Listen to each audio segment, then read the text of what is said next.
Hospitals are built for healing.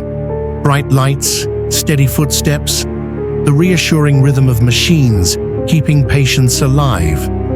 But what happens when the doctors leave, when the lights go out, and when the hospital itself refuses to rest?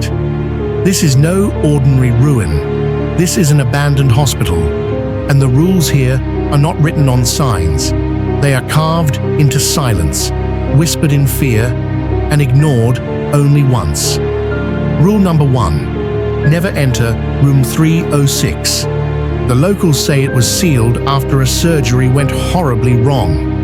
The patient's last screams were said to echo down the hall for hours after death. To this day, shadows move under the door, even though no one has entered for decades. Explorers claim that if you lean too close, you hear the steady beeping of a heart monitor until it flatlines. And if you step inside, the door doesn't always open again. Rule number 2. Never answer the paging system. Sometimes the intercom crackles to life, even though there is no electricity. A cold, monotone voice calls for Dr. Harris, a man who died in 1972.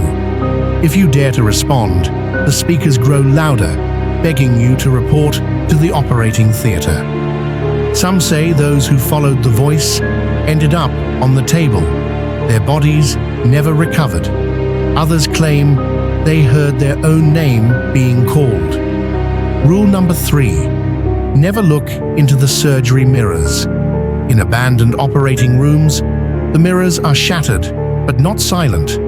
Explorers have reported seeing themselves, only older, pale, with lifeless eyes staring back.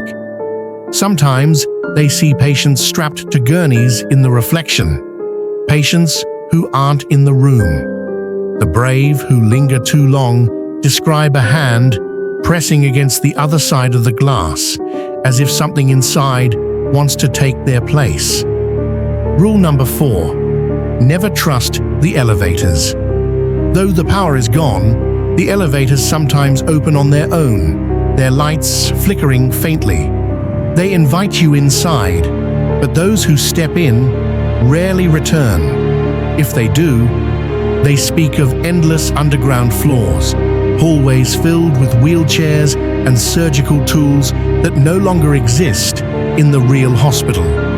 Some say the elevator delivers you straight to the morgue, even if the morgue was demolished years ago. And the final rule: leave before midnight.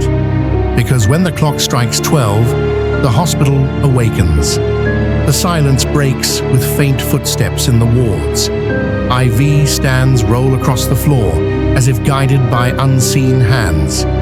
Wheelchairs creak forward, empty but moving. Some explorers report voices calling for help, begging them not to leave, only to discover the rooms are empty.